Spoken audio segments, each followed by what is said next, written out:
Hello everyone, welcome to our YouTube channel Pavaneha. మేము భద్రాచలం వెళ్తున్నాము. ఈ వీడియో అయితే లాస్ట్ వరకు చూడండి, వెళ్లే వాళ్ళకి ఖచ్చితంగా యూజ్ అవుతుంది. మేము ఇక్కడ నర్సంపేట నుంచి భద్రాచలం వెళ్తున్నాము. సో నర్సంపేటలో మార్నింగ్ 6:45 కి ఒక బస్ అయితే ఉంటది. ఇక ఆ టైంకి అయితే పబ్లిక్ బస్ ఉందన్నమాట, ప్రైవేట్ బస్ కాదు, అది ఫ్రీ బస్. సో దానికోసం వెయిట్ చేస్తున్నాము. అంటే ఇది మిస్ అయితే 8 కి ఇంకొక బస్ ఉంటది అనమాట. బట్ అది ఎక్కితే మేము వెళ్ళేసరికి కొంచెం లేట్ అవుతుందని ఫాస్ట్ గా దీనికి రీచ్ అవ్వడానికి ట్రై చేసాము. అండ్ హైదరాబాద్ నుంచి వెళ్ళాలి అనుకునే వాళ్ళకైతే ఉప్పల్ నుంచి, ఎంజీబీఎస్ నుంచి, జేబీఎస్ నుంచి అయితే పబ్లిక్ బస్సెస్ ఉంటాయి. అండ్ మనకి ఏసీ బస్సెస్, స్లీపర్ అలాంటివి కావాలన్నా కూడా చాలా ఏరియాస్ నుంచి మనకి అవైలబిలిటీ ఉంది. లైక్ కూకట్పల్లి, మియాపూర్ అలాంటి ప్లేసెస్ నుంచి అవైలబిలిటీ ఉందన్నమాట. అంటే నర్సంపేట నుంచి కూడా ప్రైవేట్ బస్సెస్ ఉంటాయి. బట్ చాలా మంది పబ్లిక్ బస్ కోసం ప్రిఫర్ చేస్తారు కదా, వాళ్ళ కోసం చెప్తున్నా ఈ టైమింగ్స్ అయితే బెస్ట్ అని, మార్నింగ్ టైం. సో మేమైతే భద్రాచలంలో దిగిపోయాము. ఎవరైతే వెళ్తున్నారో వాళ్ళైతే కండక్టర్ కి ముందుగానే చెప్పి ఉంచండి మేము టెంపుల్ కి వెళ్తున్నామని. సో వాళ్ళు టెంపుల్ రోడ్ దగ్గర దింపుతారు. మళ్ళీ బస్ స్టాండ్ కి వెళ్తే కొంచెం లాంగ్ అయిపోతుంది అనమాట.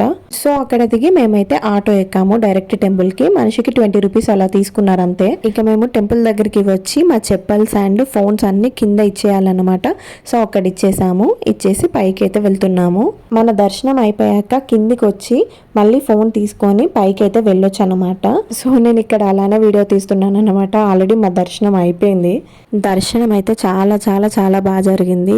చాలా తక్కువ మంది ఉన్నారు మేము వెళ్ళినప్పుడు. సో ప్రశాంతంగా అయిపోయింది అన్నమాట. నేనైతే భద్రాచలం ఇది సెకండ్ టైం వెళ్ళడం. ఎప్పుడో చిన్నప్పుడు వెళ్ళాను కానీ నాకైతే అసలు ఏం గుర్తులేదు. ఇదైతే టెంపుల్ బ్యాక్ సైడ్ అన్నమాట. ఇక్కడ మనకి చాలా బుక్ స్టాల్స్ అలాంటివన్నీ ఉంటాయి. అండ్ ఇక్కడ సీతారాములది ఒక బ్యానర్ ఉంటే నేను అండ్ మా అత్తయ్య అయితే ఫొటోస్ దిగుతున్నాం అనమాట. ఈ బ్యానర్ లో మనకి గుడి కంప్లీట్ వ్యూ అయితే కనిపిస్తుంది. సో మేము వెళ్ళిన టైంకి గుడికి అయితే అప్పుడే పెయింటింగ్ వర్క్ అనేది జరుగుతుంది. సో ఇక్కడ మా మామయ్య వస్తున్నారనమాట, కనిపిస్తున్నారు కదా, ప్రసాదం తీసుకొని వస్తున్నారు. ప్రసాదం కౌంటర్ కోసం ఇదే వే అన్నమాట. ఇక లడ్డు అయితే తీసుకొచ్చారు. నా ఫేవరెట్ పులిహోర అయితే మిస్ అయిపోయింది ఈసారి, అక్కడ అయిపోయిందట అప్పుడే. ఇక ఏం చేస్తా, లడ్డుతోటే అడ్జస్ట్ అయ్యాను. అండ్ ఇక మా మామయ్య వచ్చాక కూడా కొన్ని ఫొటోస్ దిగాలి కదా, సో ఇద్దరితోటి నేనైతే ఫొటోస్ దిగేసాను మంచిగా. మేమైతే అందరం కిందికి అయితే వెళ్తున్నాము. సో కిందికి వెళ్ళే దారిలో ఇక్కడైతే మనకి గోశాల కూడా ఉంటది. సో మేమైతే అక్కడికి వెళ్ళాము. ఇక అక్కడ గ్రాస్ అమ్ముతారన్నమాట. సో అది తీసుకొని మనం ఇక్కడ వీటికి ఫీడ్ చేయొచ్చు. ఇక నేను, మా హస్బెండ్, అత్తయ్య, మామయ్య అందరం తినిపించామన్నమాట ఆవులకి. అండ్ అక్కడ చిన్న చిన్న ఆవులేగలు ఉన్నాయన్నమాట. చాలా క్యూట్ అనిపించింది నాకు. ఇక్కడ ఈ లేగ చూడండి, అసలు వైట్ కలర్ ఎంత క్యూట్ ఉందో, చూస్తేనే భలే అనిపిస్తుంది. నాకేమో వాటిని ముట్టుకోవాలంటే భయం. ఇక డేర్ చేసి అయితే ఇలా ముట్టుకున్నాను. ఇక అక్కడే కాసేపు టైం అనేది స్పెండ్ చేసి కిందికి అయితే వెళ్తున్నాము అందరము. అండ్ మనం ఏ రూట్ నుంచి పైకి ఎక్కామో అదే రూట్ నుంచి అయితే మనం కిందికైతే దిగుతాము. కిందికి దిగినాక ఆ ఫోన్స్ కౌంటర్ ఉంటుంది కదా, అక్కడ మా ఫోన్స్ అయితే అన్ని కలెక్ట్ చేసుకున్నాము. అండ్ గుడి పక్కకే అన్నదాన సత్రం ఉంటుంది అన్నమాట. సో మేమైతే అక్కడికి వెళ్తున్నాము. ఇక్కడికైతే ఎవరైనా వెళ్ళి తినొచ్చు. మేము వెళ్ళింది వీక్ డేస్లో కాబట్టి రష్ కొంచెం తక్కువగా ఉన్నారు. అదే వీకెండ్స్లో అయితే కొంచెం ఎక్కువగానే ఉంటారు. మీకు ఒకవేళ అడ్రస్ తెలియకపోయినా కూడా అక్కడ ఎవరిని అడిగినా చెప్తారు. సో ఎక్కడ ఉంటుంది అన్నదానం అనేది ఎవరిని అడిగినా చెప్తారు అక్కడ. మేమైతే మంచిగా ఫుడ్ తినేసి గోదావరి నది దగ్గరికి అయితే వెళ్తున్నాము. ఇక్కడే చాలా స్కామ్ జరుగుతుంది అన్నమాట. ఆటో వాళ్ళతోటి కొంచెం జాగ్రత్తగా ఉండాలి. మనకు అక్కడ చెప్పుల స్టాండ్ కి ఆపోజిట్ గానే గోదావరి నదికి దారి అని కనబడుతుంది. మేము అక్కడ నడిచే వే చాలా ఉంటదేమో అనేసి ఆటో వాళ్ళని అడిగామన్నమాట ఎంత అని. వాళ్ళేమో 200 చెప్పారు. మేమేమో 200 అనేసి అక్కడ చెప్పుల స్టాండ్ వాళ్ళని అడిగితే, లేదు ఇక్కడ నుంచి జస్ట్ 200 మీటర్స్ అంతే ఉంటుంది, వాకబుల్ డిస్టెన్స్, నడుచుకుంటూ వెళ్ళిపోవచ్చు అని చెప్పారు. తెలియని వాళ్ళు ఉంటే మాత్రం ఖచ్చితంగా మోసం చేస్తారు. చుట్టూ తిప్పి 200 అయితే అక్కడ లాగేసుకుంటారు అనమాట. అంటే దారిలో ఇలా స్టెప్స్ ఉంటాయన్నమాట. కొంచెం ఏజ్డ్ వాళ్ళైతే ఆటోని ప్రిఫర్ చేయండి. బట్ నడుచుకుంటూ వెళ్ళిపోవచ్చు అనుకునే వాళ్ళైతే ఖచ్చితంగా నడుచుకుంటూనే వెళ్ళిపోండి. అది దగ్గర నుంచి చూస్తే మనకైతే గుడి కనిపిస్తుంది, అంత దగ్గర అనమాట. నేను, మా హస్బెండ్, మా అత్తయ్య అయితే ముందు వెళ్ళాము. మా మామయ్య మెల్లిగా నడుచుకుంటూ వచ్చాడనమాట అక్కడికి. ఇక నది దగ్గరికి వెళ్ళాక దీపాలు అయితే వెలిగించాలి కదా, నేను మా అత్తయ్య ఇక్కడ దానికోసం రెడీ చేసుకుంటున్నాము. మేము యాక్చువల్గా వత్తులు అనేటివి ఇంటి దగ్గర నూనెలో, నెయ్యిలో తడిపే తీసుకొచ్చాము. ఇక్కడ త్వరగా వెలిగిపోతుంది అనేసి. కానీ అక్కడ వచ్చే గాలికి మాకైతే చాలా టైం పట్టింది వెలిగించడానికి. ఇలా ఇద్దరు చేతులు అడ్డు పెట్టి వెలిగించామన్నమాట. ఇలా నూనెలో మనం ముందే తడిపి పెట్టుకున్నామంటే వత్తుల్ని త్వరగా నిండిపోకుండా ఉంటాయి. ఇక ఆ దీపాలని నదిలో వదిలేయాలి. బట్ అక్కడ రూట్ చూడండి, దిగుతుంటేనే నాకు భయం అవుతుంది ఎక్కడ కింద పడతాను అనేసి. ఇక నీళ్ళల్లో మంచిగా పసుపు కుంకుమ అన్ని వేసి దీపాలను అయితే వదిలామన్నమాట. ఇక నేను మా అత్తయ్య మామయ్య ఇలా దీపాలను వదిలాము. పాపం మా హస్బెండ్ ఏమో వీడియో తీసుకుంటున్నాడు కదా, తనైతే లాస్ట్కి వచ్చాడనమాట. మా అత్తయ్య అయితే శివలింగాలు చేసిందని చెప్పాను కదా పుట్టమన్నుతోటి. సో నేను కాళేశ్వరం వ్లాగ్లో కూడా చెప్పాను, అక్కడ కూడా వదిలామన్నమాట ఇలా శివలింగాల్ని. సో ఇక్కడ కూడా ఇలా తెచ్చి వదులుతున్నాము. సో ఇక్కడ నీళ్ళు చాలా మంచివి కదా, అందుకనేసి మా హస్బెండ్ ఇలా బాటిల్లో ఆ నీళ్ళు అయితే తీసుకొని వస్తున్నాడు అనమాట. ఇక మిగతావన్నీ మేమే చేసాం కదా, లాస్ట్లో పాప మా కొబ్బరికాయ అయినా తనతో కొట్టిద్దామనేసి ఇక తనకి ఇచ్చామన్నమాట కొబ్బరికాయ. అండ్ ఇలా ఎవరైనా సరే కొబ్బరికాయ కొడితే ఇలా సైడ్కే పెట్టండి, నీళ్ళలో మాత్రం అస్సలు వేయకండి. ఎందుకంటే అటు చిప్ప చాలా షార్ప్గా ఉంటుంది కదా, వేటికైనా తగలొచ్చు. మళ్ళీ ఇలా పక్కకు పెడితే అయినా ఏదైనా వచ్చి తింటాయి. చూడండి మేము దీపం వదిలి చాలాసేపు అయింది, ఇంకా అది నిండుకోకుండా వెలుగుతూనే ఉంది. ఇదైతే జూమిన్లో తీసిన వీడియో, చాలా దూరం పోయింది అది. అండ్ ఇక్కడ కూడా మేమైతే కొన్ని ఫొటోస్ దిగామన్నమాట. మధ్యలో ఒక మెట్లు ఉంటాయని చెప్పా కదా, అక్కడి నుంచి ఒక సైడ్ చూస్తే టెంపుల్, ఇంకొక సైడ్ చూస్తే నది అన్నమాట. చాలా బ్యూటిఫుల్గా అనిపించింది నాకైతే, మంచిగా పీస్ఫుల్గా ఉంది అక్కడ. సో నేనైతే ఇక్కడ గుడి నుంచి నదికి వచ్చే దారి ఉంటుంది కదా, అక్కడ షాపింగ్ కాంప్లెక్సెస్ ఉంటాయన్నమాట. ఇక్కడ నాకు ఆ బ్యాగ్ అప్పుడే నచ్చింది, తీసుకుందాం అనుకున్నాను, బట్ రిటర్న్లో తీసుకుందామని ఆగినాను. సో మేము రిటర్న్ అవుతున్నాం కదా, అందుకే ఈ బ్యాగ్ కొనడానికైతే వచ్చాము. సో ఇక్కడ నుంచి మేము ఎక్కడికి వెళ్తున్నామంటే, మా ప్లాన్లో ఓన్లీ పర్ణశాల మాత్రమే ఉందన్నమాట. బట్ అప్పటిదప్పుడే ఇంకొక గుడి కూడా యాడ్ అయింది. సో ఇక్కడ ఈ ఆటో అతను చెప్తేనే మాకు తెలిసింది, మేము వెళ్ళే దారిలోనే చిన్న అరుణాచలం అనే ఒక టెంపుల్ కొత్తగా పడిందట. సో అక్కడికైతే తీసుకెళ్తున్నాడు మమ్మల్ని. సో ఇక్కడ ఈ బోర్డు చూసారా, వెల్కమ్ టు తెలంగాణ స్టేట్ అని ఉంది. అదేంటి భద్రాచలం తెలంగాణనే కదా, మళ్ళీ వెల్కమ్ అని ఉంది అని కన్ఫ్యూజ్ కాకండి.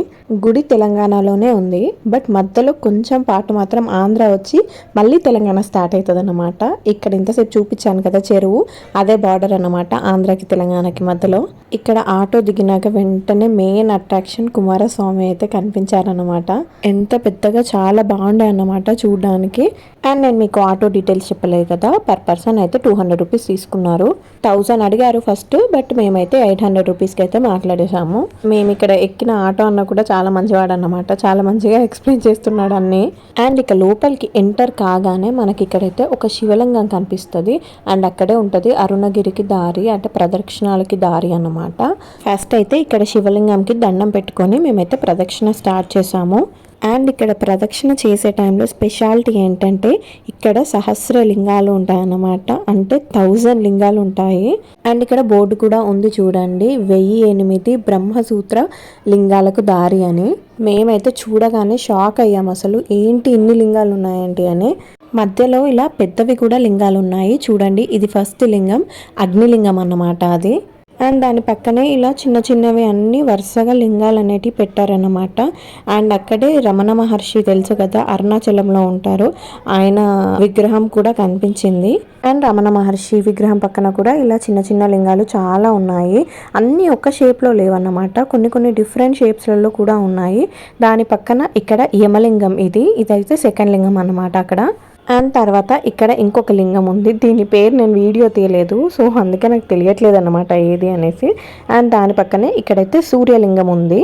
అండ్ ఒకటి కాదు రెండు కాదు చాలా లింగాలు ఉన్నాయన్నమాట, పెద్దవి కూడా. నేను కొన్ని వీడియో తీయగలిగాను, కొన్ని వీడియో తీయలేదు. అండ్ మనకి అరుణాచలంలో ఉంటుంది కదా మోక్షద్వారం అనేసి, సేమ్ అలాంటిదే ఇక్కడ కూడా ఉంటుందన్నమాట. నేనైతే ఇలా అటు సైడ్ నుంచి ఇటు సైడ్కి అయితే వచ్చేసాను. దాని తర్వాత మా అత్తయ్య కూడా వచ్చిందనమాట. మేము అరుణాచలం వెళ్ళినప్పుడు మేమైతే మోక్షద్వారం నుంచి వచ్చాము. ఇదైతే సెకండ్ టైం అన్నమాట ఇక్కడ ఈ టెంపుల్లో. అండ్ నెక్స్ట్ మా హస్బెండ్ కూడా వచ్చారన్నమాట అందులో నుంచి. ఇక అందరం అయితే మోక్షద్వారం నుంచి బయటకు వచ్చాము. అండ్ ఇక్కడ మళ్ళీ కొన్ని లింగాలు అయితే ఉన్నాయన్నమాట. ఇదైతే ఫస్ట్ ఇది పృథ్వీలింగం, సెకండ్ ఇది, థర్డ్ ఇది నాకైతే పేర్లు ఇక్కడ అర్థం కావట్లేదు. ఫస్ట్ మనం సూర్యలింగం చూసాం కదా, అండ్ ఇక్కడైతే చంద్రలింగం ఇది. అండ్ ఇక్కడ శివలింగం కలర్ కూడా వైట్ కలర్లో ఉంది చంద్రలింగం అనేది. అండ్ వాటి పక్కనే ఇక్కడ మరకత లింగం అనేది ఉందన్నమాట. మరకత లింగం అంటే మీనింగ్ ఏంటంటే, లింగం ఉంటుంది కదా అది గ్రీన్ ఎమరాల్డ్తో చేస్తారన్నమాట. సో అందుకే దానికి మరకత లింగం అని పేరు. అండ్ ఇక్కడ ఈ శివలింగం కొంచెం డిఫరెంట్గా ఉందన్నమాట. కాళ్ళు ఇలా మడత పెట్టుకొని కూర్చున్నట్టు ఉంది, బట్ హ్యాండ్స్ లేవు. ఏంటో ఈ లింగం పేరు తెలిస్తే మీరు కామెంట్ చేయండి, నాకైతే ఐడియా లేదు. సో నెక్స్ట్ ఇదైతే కుబేర లింగం అన్నమాట. నేనైతే మంచిగా దండం పెట్టుకుంటున్నాను డబ్బులు బాగా రావాలని. అండ్ ఆ కుబేర లింగం పక్కకే ఇలా నాగదేవతలు చాలా ఉంటారన్నమాట. సో అక్కడ కూడా మంచిగా దండం పెట్టేసుకున్నాము. అండ్ దాని పక్కకే పంచముఖ అరుణాచలేశ్వరుడు అనే లింగం ఉందన్నమాట. ఇలా లింగానికి 5 సైడ్స్ ముఖాలు అనేటివి ఉన్నాయన్నమాట. అండ్ ఇక్కడ దాని పక్కకి పెద్ద శివలింగం ఉందన్నమాట. సో ఇక్కడ మనం విభూతితో అభిషేకం అయితే చేయొచ్చు. జంటకి 20 రూపీస్ అలా తీసుకుంటారు. ఫస్ట్ మా అత్తయ్య మామయ్య పవన్ అయితే వెళ్ళారనమాట అభిషేకం చేయడానికి. నేనైతే వీడియో తీస్తున్నాను. తర్వాత నేను కూడా అభిషేకం చేశాను అనమాట. అండ్ ఇక్కడితోటే లింగాలు అనేటివి అయిపోయినాయి అనుకోకండి, ఇంకా చాలా చాలా ఉన్నాయి. ఇక్కడ కనిపిస్తున్న లింగం అయితే ఈశాన్య లింగం అన్నమాట. అండ్ ఆ లింగం పక్కకే శ్రీచక్ర శివలింగం అనేది ఉంది. శ్రీచక్రం అంటేనే ఎంత పవర్ఫుల్ అందరికీ తెలుసు కదా. సో ఆ శివలింగం అయితే ఉంది. అండ్ ఇక్కడ సోమనాథుడు మనకైతే గుజరాత్లో ఉంటుంది. అండ్ మల్లికార్జునుడు ఇదైతే మనకి శ్రీశైలంలో ఉంటాడు. అండ్ నెక్స్ట్ వచ్చేసి మహాకాళేశ్వరుడు ఉజ్జయినిలో ఉంటదన్నమాట. అండ్ నెక్స్ట్ శివలింగం వచ్చేసి ఓంకారేశ్వరుడు, ఇదైతే మనకి మధ్యప్రదేశ్లో ఉంటది. అండ్ వైద్యనాథేశ్వరుడు ఇదైతే మహారాష్ట్రలో ఉంటది. అండ్ నెక్స్ట్ భీమశంకరుడు ఇది కూడా మహారాష్ట్రలోనే ఉంటది. తర్వాత రామేశ్వరుడు ఇది వచ్చేసి స్ఫటికలింగం మనకి రామేశ్వరంలో ఉంటది. నెక్స్ట్ నాగేశ్వరుడు ఇది గుజరాత్లో ఉంటది. తర్వాత విశ్వేశ్వరుడు ఇది కాశీలో ఉంటది, అందరికీ తెలుసు. తర్వాత కేదారేశ్వరుడు ఇదైతే కేదార్నాథ్లో ఉంటది. నెక్స్ట్ వచ్చేసి కృష్ణేశ్వరుడు ఇది మహారాష్ట్రలో ఉంటది. నెక్స్ట్ వచ్చేసి అర్ధనారీశ్వరుడు. ఇప్పుడు నేను చూపించినవన్నీ జ్యోతిర్లింగాలు అన్నమాట. ఇలా ఎంత బ్యూటిఫుల్ గా పక్క పక్కకి భలే పెట్టారు అసలు. అండ్ తర్వాత లింగం వచ్చేసి పాతాళ లింగం అన్నమాట. అండ్ అక్కడ దీపంలో నూనె పంపేసి దర్శనంకి అయితే వెళ్ళామన్నమాట. చూడండి లోపల శివలింగం ఎంత బాగున్నాడో అసలు. మేమైతే చాలా సేపు అలానే దర్శనం చేసుకున్నాము. ఎవరైనా సరే భద్రాచలం వెళ్తున్నట్టయితే ఖచ్చితంగా ఈ ప్లేస్ కి అయితే వెళ్ళండి. నాకైతే చాలా చాలా నచ్చింది. One of my favourite place లో ఇది యాడ్ అయిందన్నమాట. అంటే ఇన్ని లింగాలు పెట్టి ఇవన్నీ చేయడం అంటే మామూలు విషయం కాదు కదా. చాలా బాగా చేశారు అసలు. సో అక్కడి నుంచి మేమైతే పర్ణశాలకైతే వచ్చాము. ఇక్కడ ఎంట్రన్స్ పాస్ టికెట్ అయితే 20 రూపీస్ తీసుకున్నారు. ఆటో అయితే అక్కడే ఆపేశారు, లోపల వరకు అలవెన్స్ లేదన్నమాట. సో అక్కడ దిగి మేమైతే నడుచుకుంటూ వెళ్తున్నాము. ఇక్కడ చూడండి చాలా ఉన్నాయి, తినేటివి తాగేటివి అండ్ బొమ్మల షాపులు అన్నీ చాలా ఉన్నాయి. సో ఇది వచ్చేసి గుడి ఎంట్రన్స్ అన్నమాట. గుడి లోపలికి అయితే ఫోన్స్ అలో లేవు. అయితే అక్కడ కౌంటర్లోనైనా ఇచ్చేయాలి, లేదంటే ఫోన్ స్విచ్ ఆఫ్ అయినా చేసుకోవాలన్నమాట. మేము ఎవరికి తెలియకుండా కొన్ని వీడియోస్ అయితే తీసామన్నమాట. నేను ఇక్కడ ఏం చదువుతున్నా అంత సీరియస్గా అనుకుంటున్నారా? ఇక్కడ రామాయణం అయితే రాశారు, అదంతా కొంచెం చదివాను, మొత్తం చదవలేదు. అండ్ ఇది వచ్చేసి పర్ణశాల అన్నమాట. నేను ఎప్పటి నుంచో చూద్దాం అనుకునే ప్లేస్ ఇది. నేను శ్రీరామదాసు మూవీ చూసిన ప్రతిసారి అనుకుంటాను ఒక్కసారైనా వెళ్ళాలి పర్ణశాల అని. ఫైనల్గా ఇప్పుడు వచ్చాను. ఇక్కడ వీడియో తీయడం అయితే చాలా కష్టమైంది అసలు. ఇక్కడ సీతమ్మను రావణాసుడు ఎత్తుకుపోవడం ఇవన్నీ విగ్రహాలు భలే అనిపించాయి, చాలా బాగా పెట్టారు. అండ్ ఇది వచ్చేసి సీతమ్మ వాడిన పసుపు కుంకుమ రాళ్ళు అంటారు కదా, సో అక్కడ ఉంటాయన్నమాట అవి. అండ్ సీతమ్మ ఆరేసుకున్న చీర ఉంటుంది కదా, అవన్నీ అచ్చులు అలానే ఉన్నాయన్నమాట. అండ్ ఇక్కడైతే ఒక సెట్ ఆఫ్ పీపుల్ని పంపించాక వాళ్ళకి ఎక్స్ప్లెయిన్ చేశాక మళ్ళీ ఇంకొక గ్రూప్ ఆఫ్ పీపుల్ని పంపిస్తారన్నమాట. అండ్ ఇది వచ్చేసి శూర్పణఖ రాళ్ళగుట్ట అన్నమాట. రాముడు శూర్పణఖని ఇక్కడే చంపేశాడనమాట. అందుకే ఆ ప్లేస్ని ఇలా అందరూ రాళ్లతో కొడతారన్నమాట. సో అదైతే ఫ్రీ ఏం కాదు, దానికి కూడా మనీ తీసుకుంటారు అక్కడ.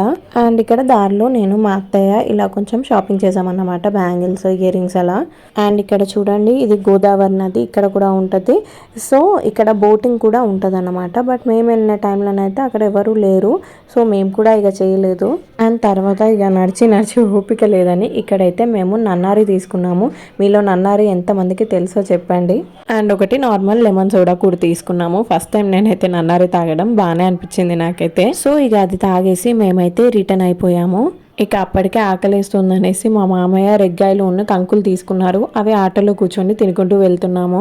సో మేమైతే బస్ స్టాండ్కి రిటర్న్ అయిపోతున్నాము. మీరు ఒకవేళ మళ్ళీ రిటర్న్ కూడా ఫ్రీ బస్లో పబ్లిక్ బస్లోనే వెళ్ళాలంటే మధ్యాహ్నం 2 వరకే లాస్ట్ టైం అనమాట. దాని తర్వాత మనకి పబ్లిక్ బస్సెస్ అవైలబుల్గా ఉండవు. అంటే ఆంధ్ర సైడ్ ఉంటాయి, బట్ తెలంగాణ సైడ్ అయితే చాలా కష్టము. మాకు తెలియదు అన్నమాట, అప్పటికి కూడా ఉంటాయేమో అనేసి మేము నిమ్మలంగా వెళ్ళాము.